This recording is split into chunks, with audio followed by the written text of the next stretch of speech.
हमारी जो अमेरिका के साथ इंगेजमेंट है वो भी बड़ी इंटरेस्टिंग है। पूरा हमारा जो माजी है वो उतार चढ़ाव का ही है। कभी हम फ्रंट लाइन लाए होते हैं और कभी मोस्ट सैंक्शन लाए होते हैं। इस वक्त जितनी यूएस प्रेसिडेंट पाकिस्तान की तारीफ़ें कर रहे हैं तो उसमें हर एक उनकी तारीफ़ के पीछे मुझे कुछ छुपा हुआ उनका मंसूबा नज़र आता है, क्योंकि आम तौर पर इत्तेहादी अमेरिका हमें तभी बनाता है, गले से तभी लगाता है जब उनके फॉरेन पॉलिसी गोल्स होते हैं इस इलाके में। अफ़गानिस्तान के अंदर ISIS दाइश को पाकिस्तानी बॉर्डर एरियाज़ के ऊपर ग्रुप करने में और पाकिस्तान के लिए ख़तरा पैदा करने में अमेरिका की जो मिलिट्री स्ट्रेटजी थी अफ़गानिस्तान की, उसने एक रोल अदा किया था। इसी तरीके से तोरा बोरा, आज ख्वाजा साहब ने उसका जिक्र किया, तोरा बोरा बॉम्बिंग में उन्होंने एरियल बम्बार्डमेंट की थी। कहते थे we will smoke them out, ये प्रेसिडेंट बुश की उस वक्त की स्टेटमेंट थी, लेकिन मिलिट्री को उन्होंने इंगेज नहीं किया। अलकायदा सारी ने बॉर्डर क्रॉस किया, पाकिस्तानी इलाकों में पनागाहें उन्हें मिल गई। तो ये वो ख़तरा है जिससे पाकिस्तान को पेशगी अलर्ट रहना पड़ेगा। ख्वाजा आसिफ साहब वज़ीर दिफा हमें ज्वाइन कर रहे हैं। ख्वाजा साहब आपका बहुत शुक्रिया हमें ज्वाइन कर रहे हैं। सर, अफ़गानिस्तान से रोज़ाना हमले हो रहे हैं। आज भी खबर है कि कुर्रम में कोई दहशत गर्दी की कार्रवाई हुई है। हमारा जवाब क्या होगा, क्योंकि वो बातचीत से तो भाग गए? हमारा जवाब वही होगा जो वो कर रहे हैं, उसका जवाब जो है उसी ज़बान में दिया जाएगा। इसमें तो कोई किसी को शक नहीं होना चाहिए, कभी तौर पर शक नहीं होना चाहिए। सर, अफगानिस्तान, और मैंने ये बात जो है आज से कई रोज पहले भी कह दी थी कि हम ये तहम्मुल या सब्र या भाईचारा, ये मौसम कुछ लोग हैं मलिक साहब, ये इस्लाम फरामोश लोग हैं, इनका दीन से कोई ताल्लुक नहीं है। हम कहते रहे कि जी हमारे मुसलमान भाई हैं, जज्बात का इजहार मैं भी करता रहा इस सिलसिले में, लेकिन वक्त ने साबित किया है कि ये कोई और ज़बान नहीं समझते, ये एक ही ज़बान समझते हैं। और इंशाअल्लाह ताला वो ज़बान जो है ये समझेंगे भी। सर, आपकी मिलिट्री माइट है, आप उसको जितना ताकत से कुचलना चाहें कुचल सकते हैं, लेकिन वो एक स्टोन एज की सोसाइटी है। आपको उससे जंग करना पाकिस्तान के लिए ज़्यादा कॉस्ट है। हमें कुछ और स्ट्रेटजीज लाइक सऊदी अरेबिया या चाइनीज़ कोऑपरेशन के साथ कुछ ऐसा अरेंजमेंट करना चाहिए कि इंश्योर करें कि बॉर्डर महफूज हो जाए। कुछ ऐसी हिकमत अमली है जहन में?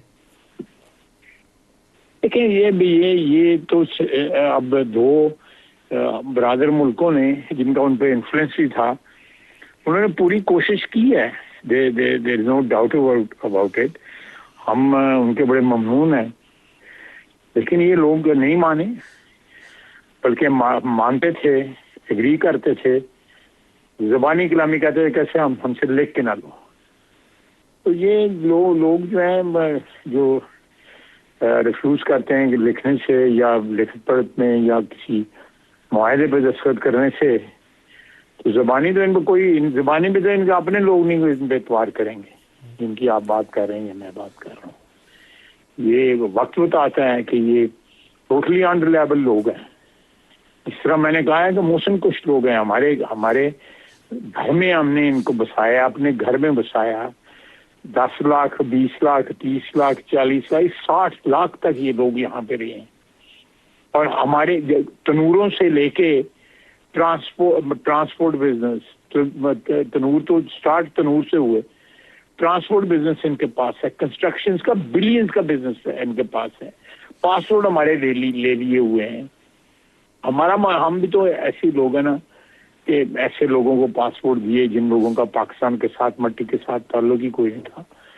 तो ये सिलसिला जारी नहीं रह सका मलिक साहब। ये we have to put an end. इनको पता लगना चाहिए। मैं उधर गया, इन्होंने ऑफर की हुई थी कि जी हम इनको, मुझे सूबे का नाम भूल गया है, कि वहां पे जाके जा बसाएंगे इनको, इन लोगों को वहां पे। उन्होंने कहा ये आप 10 अरब रुपया कर्जे हसना हमें दे दें, हम आपको वापस कर देंगे और हम इनको वहां पे बसा देते हैं। हमारी तो सिर्फ इतनी रिक्वेस्ट थी कि आप बताएं कि ये वापस अगर आ गए तो फिर कौन जिम्मेदार होगा, कि ये पैसे भी हमने आपको दे दिए, चाहे कर्जे हंसना ही सही, लेकिन अगर ये वापस आके फिर दोबारा उसी कार्रवाइयों में मुलव्वस हो गए तो उसका कौन जिम्मेदार होगा, फिर कौन जवाबदेह होगा? इसका उनके पास जवाब नहीं था। और वो प्रूव किया है टाइम में जो है इस चीज को, कि 3 दफा बल्कि 4-5 दफा जो है पिछले 3 दिनों में इनके साथ एग्रीमेंट हुआ है। एग्रीमेंट होता था, हर चीज जो है फाइनलाइज होती थी। 40-50 घंटे इनके साथ गुफ्तगू हुई है। वहाँ पे फ़ोन करते थे काबुल में, और काबुल वाले कोई नई बात कर देते थे, अल्टीमेटली इट ब्रोक डाउन। और ये अब जो है ये एलिमेंट जो है, जो परहैप्स मैं सिर्फ ऐसे क्यासराई कर रहा हूँ, क्यासराई कर रहा हूँ कि ये आवाज़ आ रही है ना आपको मेरी? जी जी आ रही। मैं आप क्यासराई कर रहा हूँ कि ये पहले नहीं था, लेकिन मैं तो समझता हूँ कि हिंदुस्तान वाला फैक्टर जो है पहले भी मौजूद था, अब ज़्यादा विजिबल होके सामने आ गया है। अगर हिंदुस्तान जो है इस प्रॉक्सी वॉर लड़ना चाहता है इनके ज़रिए हमारे वेस्टर्न बॉर्डर के ऊपर, तो पहले भी हिंदुस्तान के यहाँ पे ताल्लुकात रहे हैं। मैं जब फॉरेन मिनिस्टर था, जब या माजी में जब डिफेंस मिनिस्टर था, हमने बाकायदा जो है रिटन तो नहीं बल्कि वीडियोज जो है इनकी कई कॉन्सुलेट्स बनी हुई थी, एक नहीं मल्टीपल कॉन्सुलेट्स बनी हुई थी जो हमारे बॉर्डर के साथ इनके शहर थे अफगानिस्तान में, उन्हें इंडियंस की, और इंडियंस वहाँ से ऑपरेट करते थे। ये बात कर रहा हूँ जब जिन दिनों में वाकया हुआ था आर्मी पब्लिक स्कूल का, और ये उस वक्त भी ये उनके साथ कनाइवेंस थी इनकी। हमने तो बड़ी को एग्जिस्ट किया इनके, जो मेन जो चौक है काबुल के अंदर, मैं 1972 की बात कर रहा हूँ, वहाँ पे पख्तूनिस्तान का झंडा लगा होता था। हमारे यहाँ पे बड़े मोहतरम लोग थे, जो वो एक आइडियोलॉजिकल इख्तलाफ होना एक अलग बात है, उनको इलाज भी कराना होता था तो बरास्ता काबुल जो है वो रूस से आया करते थे उस वक्त जो है।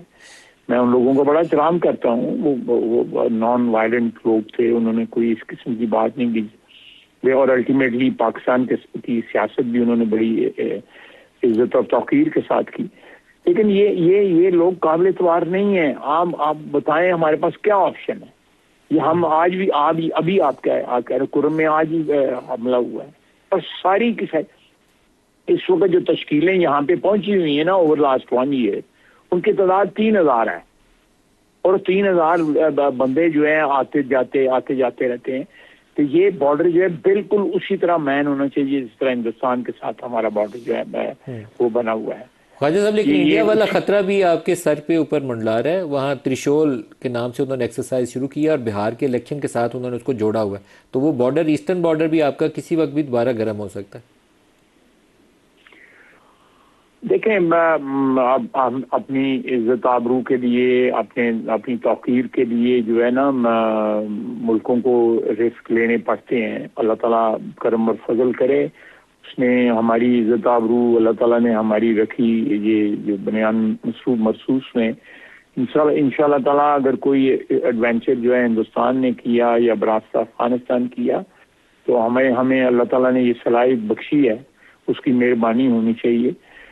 हम मुंह तोड़ जवाब देंगे, मेरे कोई शक नहीं है मेरे ज़हन के अंदर, जर्रा बार भी कोई शक नहीं है। 25 करोड़ आवाम जो है वो बिल्कुल 25 करोड़ आवाम को ये इत्मीनान होना चाहिए कि उनकी अफवाज जो हैं, उनके बहादुर बच्चे जो इस वक्त सरहदों पे हिफाजत कर रहे हैं, वो इस वक्त भी जाने कुर्बान कर रहे हैं, और बगैर किसी कोई जिसको कहते हैं 3 दफा मेरा स्टाफ ऑफिसर 3 वहाँ पे टर्म्स जो है गुजार चुका है उस एरिया के अंदर जो है।